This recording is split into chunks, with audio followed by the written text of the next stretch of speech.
नमस्कार.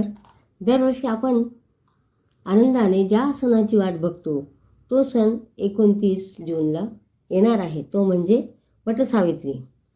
तर या दिवशी वटाची पूजा सर्वजण मनोभावे करतातच. पण एक गोष्ट तुम्हाला माहीत आहे का? ज्या वेळेला आपण पूजा करतो आणि नंतर सुवासिनींची ओटी भरतो त्यावेळेला आपण फक्त नारळ ओटीमध्ये आंबा आणि गव्हाचे दाणे हे टाकतो. परंतु हे माहीत आहे का तुम्हाला? हे सुद्धा महत्त्वाचं आहे. तर काय करायचं? सुताची गुंडी घ्यायची, त्याचे 1-1 फुटाचे असे तुकडे करायचे आणि ते हळदीमध्ये बुडवून त्याचे असे पोयते करायचे. आणि ज्या वेळेला पूजा झाली, ओटी भरताना प्रत्येक सवासणीच्या गळ्यामध्ये ही असा एक एक धागा आपण गळ्यामध्ये बांधायचा.